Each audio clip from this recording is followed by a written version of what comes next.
In the year 2000, a struggling company walked into a Dallas skyscraper and begged to be bought for $50 million. The CEO sitting across the table was literally trying not to laugh.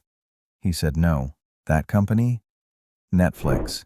The CEO who laughed? John Antioco. He ran Blockbuster, worth $5 billion, 9,000 stores, 25 countries. Today, Netflix is worth over $250 billion. Blockbuster, one store, in Bend, Oregon. It sells "I Survived Blockbuster" t-shirts to tourists. But here's the thing, that meeting wasn't even Blockbuster's dumbest decision, not even close, because a year earlier, they'd already invented streaming. They had the technology, they had the deal, and they walked away. This is the story of a company that saw the future 3 separate times and ran from it every single time. Friday night, 1998. Your mom pulls into the strip mall. You're already unbuckled before the car stops. That blue and yellow Blockbuster sign is glowing like the entrance to Disneyland. The automatic doors slide open and you're hit with it. That smell. Plastic cases, buttered popcorn, and something else. Something that just smells like Friday night. You make a beeline for new releases. Your little brother's already in the kids section screaming about Pokemon. Dad's over in action, holding 2 movies, trying to decide. Mom's reading the back of a romantic comedy she's seen 3 times already. You grab a case, flip it over, read the tiny text, put it back. Grab another one. Behind the counter, a teenager with a name tag is rewinding tapes. Whir, click. Someone ahead of you in line doesn't have their membership card. The clerk types in their phone number. Ah, there you are, Mrs. Patterson. This wasn't just shopping. This was the thing you did, the ritual, the event. By 2004, Blockbuster had 9,000 stores. The phrase, "make it a Blockbuster night," was in Super Bowl commercials. Walking in with that blue card felt like holding a golden ticket. But here's the secret they didn't tell you. Blockbuster was making $800 million a year from late fees. Almost $1 billion. From you forgetting to return Shrek. One guy noticed, Reed Hastings. He got hit with a $40 late fee for Apollo 13. He was working out at the gym when he realized something.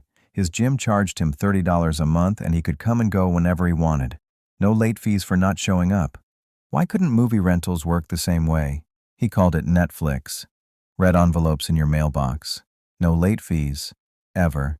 And in September 2000, he was about to walk into that Dallas boardroom with an offer that would haunt Blockbuster forever.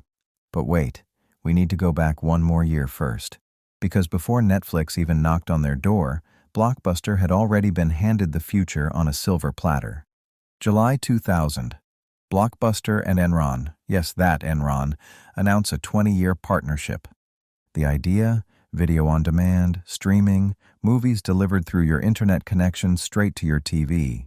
Enron had built this massive fiber optic network. Blockbuster provided the content. You'd get a set-top box, click a remote, and boom, instant movie. No driving, no late fees, no rewinding. They launched pilot programs in a few cities. The technology worked. But Blockbuster executives looked at the numbers. Only a few million homes had broadband. The picture quality was grainy. It felt clunky. So after a few months, Blockbuster quietly backed out. Then Enron collapsed in the biggest corporate scandal in American history. Executives went to prison. The company vaporized. And Blockbuster breathed a sigh of relief. See, we were right to bail. Streaming was a gimmick. Except it wasn't. Blockbuster had the right idea. They just quit before it could work. And now, a year later, these 2 guys from a struggling DVD by mail company were sitting in their lobby waiting for a meeting. September 2000, Dallas, Texas. Reed Hastings and Mark Randolph walk into Blockbuster's headquarters. They're sweating. Netflix is bleeding money. The dot-com bubble is bursting. They're desperate. Their pitch is simple. Buy us for $50 million. We'll run your online business. You keep the stores. Together, we own the future. John Antioco, Blockbuster's CEO, sits across from them with his executive team. And according to Randolph, Antioco is struggling not to laugh. You can almost see it, right? These 2 guys in a conference room, pointing at charts, talking about mail-order DVDs and future potential. And across the table, The executives from a $5 billion empire are exchanging glances, trying to keep straight faces. To them, Netflix is a joke, a very small niche business. Why would the king of video rental waste $50 million on a couple of guys mailing DVDs in red envelopes? The meeting ends. Hastings and Randolph fly home, humiliated. On the plane, Randolph looks at Hastings and says, "I guess we're going to have to kick their ass." Here's what Blockbuster didn't understand. When you laugh at someone who's desperate, you create something far more dangerous than a competitor. You create someone with a grudge. But forget Netflix for a second. Because 3 years later, Blockbuster actually figured it out. They launched something that was beating Netflix, adding subscribers faster, closing the gap, and then a billionaire stepped in and killed it. But first, the trap that Blockbuster built for itself. Let's talk about how Blockbuster made you hate them. $800 million a year in late fees. You know the feeling. You're sitting at home on a Tuesday. You rented a movie on Friday. It was due Monday. It's sitting on top of your TV right now, and you keep meaning to return it, but life happens. Work, kids, traffic. You forget. And every day you forget, the counter is ticking. $2, $5, $8, $12. By the time you finally return it, you're paying more for late fees than the movie cost to rent in the first place. And you're embarrassed. The clerk scans it, sees the total, and you both just don't make eye contact. Blockbuster knew you hated this. They had focus groups. They had surveys. They knew. But that $800 million was too good to give up. So their strategy, documented in internal memos, was to manage dissatisfaction. Keep it just tolerable enough that you'd come back. Except Netflix didn't care about managing dissatisfaction. Their entire marketing campaign was 3 words: no late fees. That's it. That was the message. And people switched, in droves. So in January 2005, Blockbuster finally gave in. John Antioco, the same guy who laughed at Netflix 5 years earlier, announces, "No more late fees." Customers cheered. Ads ran during the Super Bowl. But there was a catch. If you kept a movie more than a week overdue, they'd automatically charge your credit card the full purchase price, $20, $30 for a new release. You could return it within 30 days for a refund, minus a $1.25 restocking fee. People felt scammed. The Attorney General of New Jersey sued them. Blockbuster had to pay refunds. And here's the financial reality. Blockbuster lost $300 million a year from killing late fees. 1 quarter alone, $140 million loss. They were in a trap of their own making. Keep the fees, lose customers, drop the fees, lose revenue. But here's where the story takes a turn. Because for one brief, shining moment, Blockbuster actually cracked the code. 2006, John Antioco has an epiphany. He launches Blockbuster Online, a DVD by mail service just like Netflix. But then he adds a twist. It's called Total Access. Here's how it works. You order DVDs online. They arrive in the mail, just like Netflix. But when you're done watching, you don't mail them back. You walk into any Blockbuster store and return them at the counter. And the clerk hands you a new movie. Right there. No waiting. Think about that. All the convenience of Netflix, no late fees, delivered to your house, plus the instant gratification of walking out with a new movie immediately. It's genius. And it's working. In 2007, Blockbuster is adding online subscribers faster than Netflix. The gap is closing. Analysts start writing headlines. Can Blockbuster actually win this? For the first time in years, Blockbuster looks unstoppable again. The stores are packed. Online subscriptions are growing. The future is clicking into place. But there's a problem. Total Access is expensive. Really expensive. It costs Blockbuster over $400 million to build and run. And there's a billionaire investor watching those numbers very, very closely. Now, before I tell you what happens next, I need you to understand something about Carl Icahn. He's not a villain. He's not stupid. He's a billionaire activist investor who's made a fortune doing one thing really, really well, forcing companies to cut costs and boost short-term profits. And in 2005, he bought a massive stake in Blockbuster. What happens next is one of the most brutal corporate knife fights in modern business history. Carl Icahn looks at Blockbuster's financials and sees red. Why are we spending $400 million on the internet? he demands. Why did we kill late fees? That was $800 million a year. What are we doing? John Antioco tries to explain. We're building the future. Total Access is working. We're catching Netflix. We just need time. Time? Econ interrupts. The stock is down. Costs are up. I want profits. Now. It becomes a public war. Econ writes scathing letters. He fights for board seats. He brings in his own people. Antioco fights back. He argues that Blockbuster is finally transforming, that they're competing, that killing Total Access would be suicide. But Icon has the votes. In 2007, right as Total Access is gaining momentum, right as Blockbuster is finally turning the corner, John Antioco resigns. Pushed out. And Carl Icahn brings in a new CEO to fix things. His name is Jim Keyes. He used to run 7-Eleven, and he's about to make the final, fatal mistake. Jim Keyes walks into Blockbuster headquarters in 2007 with a plan. Get back to basics. Focus on the stores. Cut the online spending. Make the numbers look good. In a 2008 interview with The Motley Fool, he says something that should be carved on Blockbuster's tombstone. Neither Redbox nor Netflix are even on the radar screen in terms of competition. Not on the radar screen. At this point, Netflix has 7 million subscribers. Redbox kiosks are in every McDonald's and grocery store in America. People are renting DVDs for $1 from a machine while buying milk. But Jim Keyes isn't worried about them.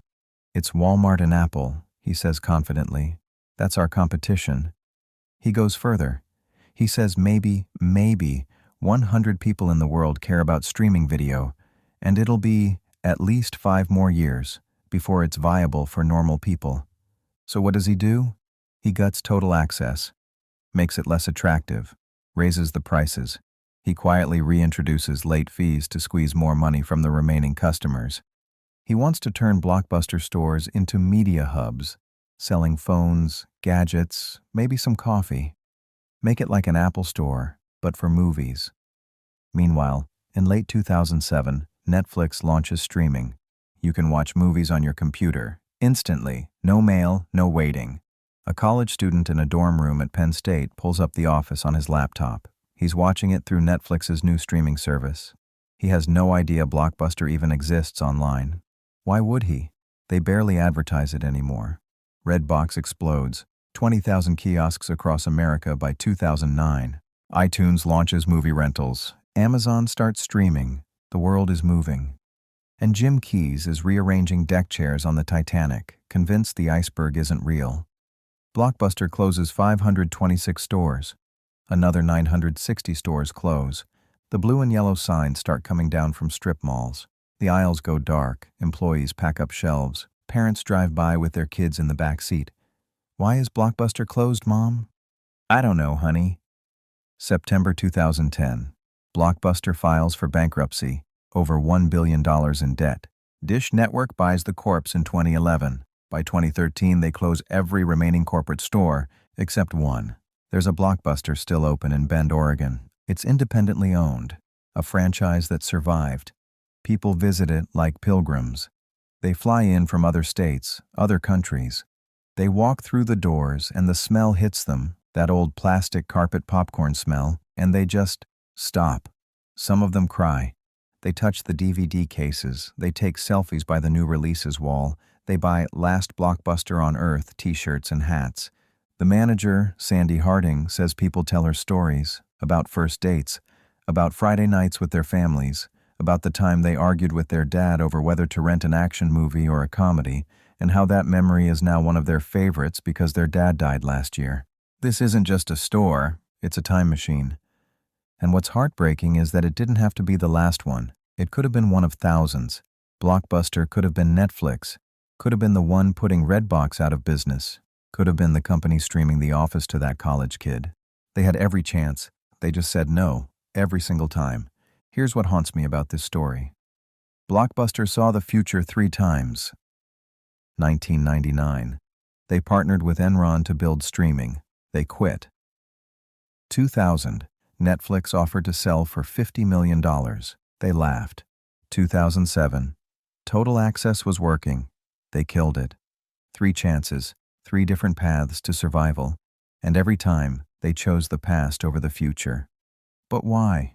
It wasn't stupidity. John Antioco wasn't dumb. Carl Icahn is a literal billionaire. Jim Keyes ran successful companies. The problem was deeper than intelligence. Blockbuster built an empire on late fees, on punishing customers, and when they tried to let go, the whole business model collapsed. They were structurally trapped. Blockbuster was surrounded by people who loved the stores, franchisees, investors, executives, and none of them wanted to believe those stores were dying, so they didn't. And Blockbuster kept choosing the easy answer: this will blow over. Streaming isn't ready. People still want the ritual. Except people didn't want the ritual enough to pay late fees. They didn't want the ritual enough to drive to a store when they could click a button. The world moved on. Blockbuster stood still. And that's the lesson, isn't it? The future doesn't care if you're ready. It doesn't wait for you to believe in it. You either see it coming and adapt, or you become a museum in Bend, Oregon. So the next time you scroll through Netflix, take a second. Picture that glowing blue and yellow sign. Picture your hand reaching for a VHS clamshell case. Picture your dad arguing with you over which movie to rent. Picture the smell, the sound of the rewinder, the clerk who knew your name. And picture all of it, gone. Not because it had to be, but because someone, somewhere, in a boardroom in Dallas, laughed at the future, and the future stopped asking for permission. There's a VHS tape sitting on a shelf in Bend, Oregon right now. The label says, "Be kind, rewind." No one's coming back to rewind it. The machine's been unplugged for years.